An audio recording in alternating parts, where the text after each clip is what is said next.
Carriers in the past died more readily, said the lawmaker, who also is a physician. The LGBTQ advocacy group GLAAD has demanded an apology. Atlanta CNN. Georgia state representative who is also an anesthesiologist and the wife of the former Federal Health and Human Services Secretary asked at a public hearing Tuesday about the legality of quarantining HIV patients to stop the spread of the virus that causes AIDS. What are we legally able to do? Dr. Betty Price, a Republican, asked Dr. Pascal Wortley, director of the HIV/AIDS Epidemiology Surveillance Section at the Georgia Department of Public Health.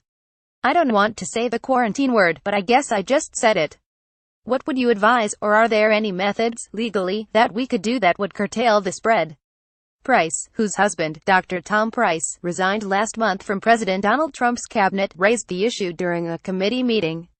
It just seems to me it's almost frightening the number of people who are living that are potentially carriers. Well, they are carriers, but potential to spread, Betty Price said.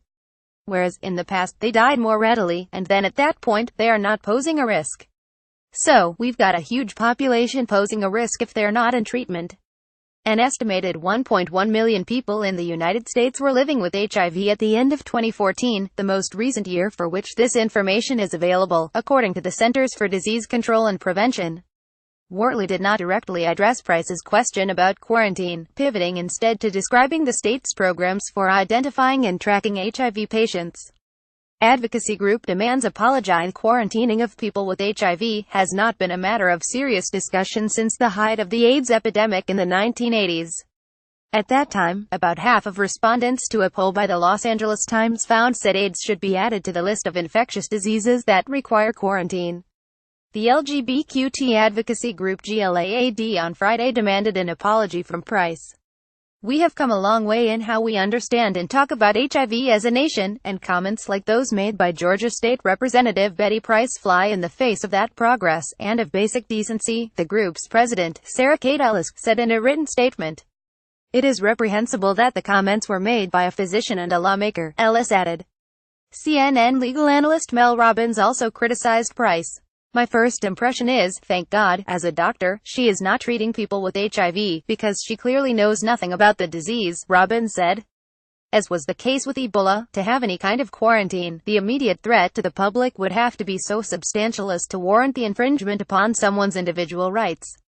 Price's office did not respond to CNN's multiple requests for comment, but she told the Atlanta Journal-Constitution on Saturday that her comments were taken completely out of context. I do not support a quarantine in this public health challenge and dilemma of undertreated HIV patients, she said in a statement. I do, however, wish to light a fire under all of us with responsibility in the public health arena, a fire that will result in resolve and commitment to ensure that all of our fellow citizens with HIV will receive and adhere to a treatment regimen that will enhance their quality of life and protect the health of the public. The Georgia Department of Public Health, on behalf of Wortley, declined to comment. Proper care can eliminate virus spread. Price was elected to the Georgia House of Representatives in a 2015 special election to represent Atlanta's northern suburbs. She serves as deputy whip for the Republican caucus and is a member of the Health and Human Services Committee, according to her official biography. The Georgia Society of Anesthesiologists supported Price's candidacy. Tom Price, an orthopedic surgeon, resigned as HHS secretary amid a scandal over his use of private planes. Men and women who are HIV positive can virtually eliminate their chances of transmitting the virus if they are under proper care. Getting tested and knowing one's status is the first step in the fight to end HIV/AIDS. The CDC estimates 1 in 7 people who have HIV don't know they are infected. Those carriers can then unwittingly infect their sexual partners or, in the case of drug users, individuals with whom they share needles or syringes.